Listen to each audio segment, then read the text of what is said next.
Kalau pas rame dulu, pas rame itu nggih, pas pandemi itu mungkin dalam 1 bulan itu bisa menjual yang seperti ini bisa sampai 600-700 karung ya Mas waktu itu. Tapi kalau sekarang lagi sepi ya intinya kita syukuri aja lah.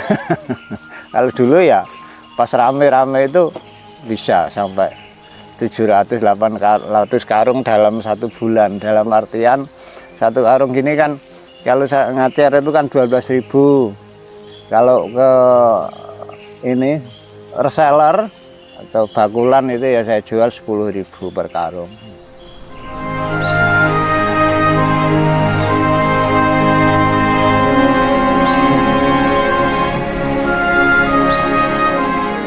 Assalamualaikum warahmatullahi wabarakatuh. Perkenalkan, nama saya Pak Gatot Sumanto, alamat Juruk RT 1 RW 10 Desa Pokoh Kidul, Kelurahan Pokoh Kidul, Kecamatan Wonogiri, Kabupaten Wonogiri.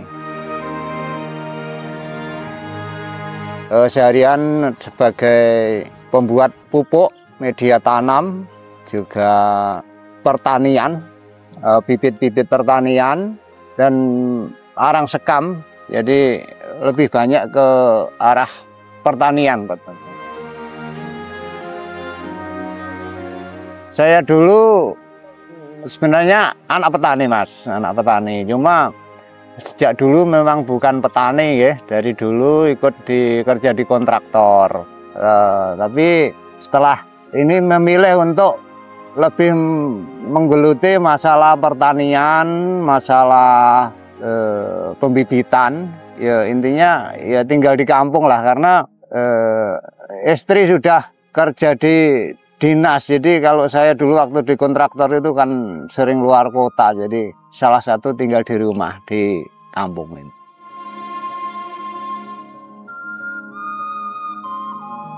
Saya dulu juga ternak kambing juga Mas, ternak kambing banyak terbuang. Dan kebetulan waktu itu saya ikut di kelompok tani. Waktu itu ada pupuk itu mahal. Sering-sering baca. Waktu sejak muda, sejak kecil itu saya sering suka baca ya. Masalah pertanian memang suka. Maka pupuk-pupuk itu saya coba untuk saya fermentasi. Ilmunya juga dari membaca, dari banyak ikut belajar, ikut pelatihan, dilatih dari PPL, dari dinas-dinas pertanian terkait.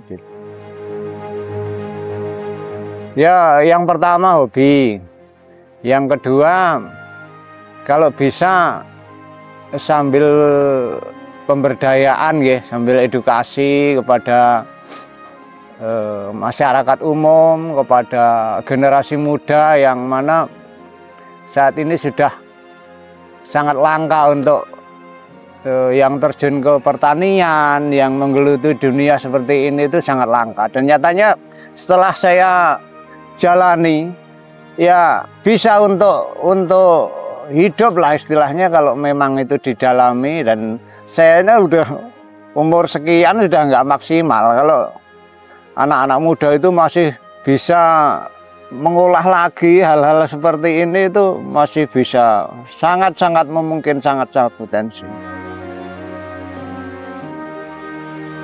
Kalau kendala sebenarnya hampir nggak ada ya, mau kita nikmati aja. Cuma kadang-kadang dari musim hujan, kalau musim hujan itu kadang mencari bahannya agak susah, kendala pas hujan, kendala mau fermentasi itu kalau nggak ada, kita nggak ada ruangan yang ternaungi, istilahnya kena hujan itu juga kendala. Kalau musim kemarau lancar-lancar aja. Ya, kalau pas rame dulu, pas rame itu nggih, pas pandemi itu mungkin dalam 1 bulan itu bisa menjual yang seperti ini bisa sampai 600-700 karung ya Mas waktu itu. Tapi kalau sekarang lagi sepi ya intinya kita syukuri aja lah. Kalau dulu ya pas rame-rame itu bisa sampai 700-800 karung dalam 1 bulan. Dalam artian 1 karung gini kan kalau saya ngacer itu kan 12.000. Kalau ke ini reseller atau bakulan itu ya saya jual 10.000 per karung. Mereka memang begitu Mas. Jadi rata-rata beliau itu cari yang praktis, cari yang dianggapnya yang mudah, yang biaya yang murah, mudah-murah. Tapi sebenarnya mereka nggak tahu kalau dalam pemupukan organik itu berjenjang, berkala. Jadi sekali nanam mungkin biayanya mereka agak tinggi, tapi pupuk itu masih tersimpan di lahan itu sampai dalam waktu 3 tahun sampai 5 tahun sampai 6 tahun itu kita ngerjakan tanah juga gampang karena tanah juga sudah nggak padat. Kalau di pupuk kimia terus tanpa kompos, tanpa organik itu tanah menjadi padat. Diolah juga repot, keras, akhirnya terbengkalai, mau ngerjakan repot.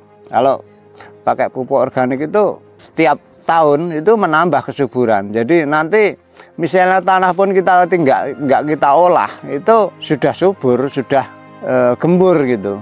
Dalam tahun-tahun pertama mungkin ya bagus pakai kimia nggih, tahun-tahun pertama.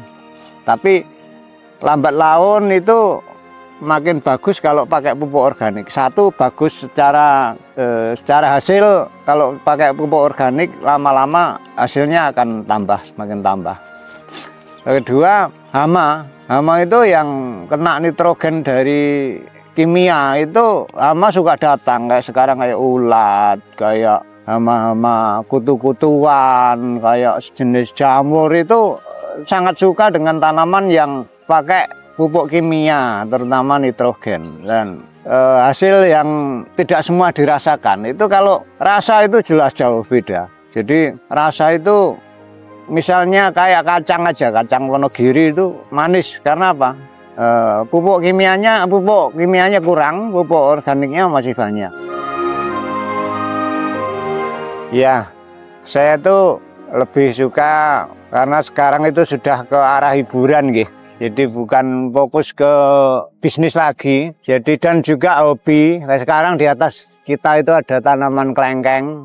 Di sana juga ada yang mungkin udah panen nanti bisa dicicipi Mas. Yang ini ada yang masih kembang. Itu ada jambu air. Jambu air itu satu batang itu ada 4 jenis itu. Ada dalhari, ada kiojok, madu deli, citra, sama madu deli hijau dan madu deli putih. Itu ada 5 bahkan. Ada anggur juga. Cuma anggur kemarin ada pantangan dari kendala dari alam. Kalau kita nggak tutup dengan plastik, waktu hujan itu banyak fusarium menyerang lah, itu kadang yang belum bisa telaten untuk bisa nangani itu. Kambing juga di belakang ada kambing, jadi saling mendukung lah. Kambing itu dari hasil pertanian, sisa limbahnya kita pakai ke pakan kambing. Nanti kambing kotorannya juga urinnya kita pakai untuk pupuk. Lah, dalam proses kita membuat pupuk itu ada hasil lain sebenarnya, yang itu maggot biasanya, maggot BSF itu. Bisa kita ambil untuk pakan ayam juga.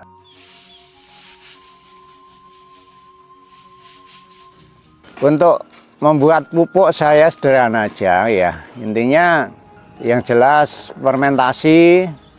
Kalau saat ini adalah kotoran kambing. Kotoran kambing sama rapennya. Rapen itu sisa makanan yang nggak termakan itu kita fermentasi jadi satu. Begitu tambah juga dengan urinnya. Terus kita tambahkan dengan dekomposer. Dekomposernya bisa apa saja, bisa mall, bisa mall itu mungkin kita bisa bikin nanas dari ini, bisa dari M4 yang sudah jadi, bisa kadang juga produknya teman pakai Ribos juga, kadang pakai BK. Jadi kita campur, diaduk terus ditimbun dengan ketinggian ya sekitar 1 meter minimal.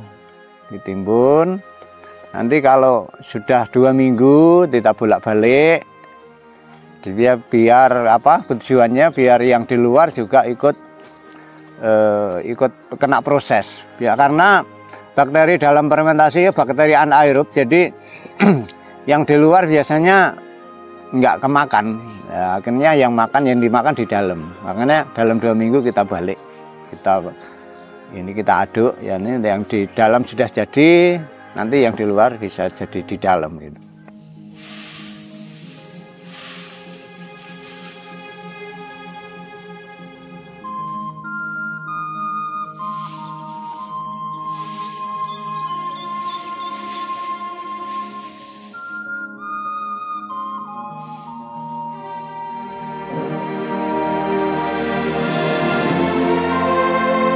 Harapannya untuk petani Indonesia kalau bisa, terutama petani yang berada di kampung itu untuk memanfaatkan ya potensi yang ada di kita. Misalnya kayak kita sering Mas, kayak pupuk kandang itu terbuang sia-sia. Kalau kita ngambil, suruh ngambil, padahal di beliau juga punya sawah, punya lahan.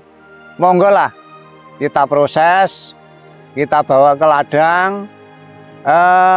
Ada kadang menjadi alasan beliau itu uret Mas, sama uret. Kalau dipakai pupuk organik biasanya pakai uret. Sebenarnya uret itu kita punya juga senjata alami gitu, pakai bakteri Beberia itu.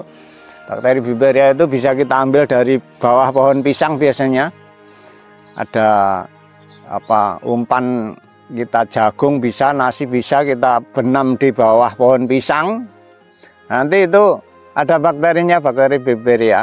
Nah, itu bakteri Beberia itu nanti menyerang, kalau sudah masuk di dalam tanah, ada uret ke situ, dia akan termakan oleh bakteri itu. Jadi nanti jadi putih, menjadi putih-putih mati, seperti ada jamur-jamurnya, benang-benang jamur, itu bakteri Beberia. Jadi sebenarnya ada lah, kalau mau belajar, anak-anak muda mau menggali potensi, terutama ternak saya berharap kepada adik-adik remaja ya, jangan di masa muda jangan nuruti karep dengan kesenangan-kesenangan. Kalau bisa masa muda itu ya dipakai untuk berinvestasi lah, kecil-kecilan. Terutama yang tinggal di kampung ya, kalau bisa pelihara kambing aja, kambing atau ayam. Kalau ayam ya ayam yang umbaran, jangan ayam yang ini kadang kalau ayam kadang merugi kambing. Kalau yang tinggal agak kota mungkin bisa invest ke teman-teman yang bisa dipercaya. Insya Allah kalau kita muda itu sudah mulai investasi ya, kalau orang bahasa kerennya yang bekerja itu uang, bukan kita kerja terus habis, nanti masa tuanya ya susah gitu. Sekian dari saya Pak Gatot, moga bermanfaat. Assalamualaikum warahmatullahi wabarakatuh.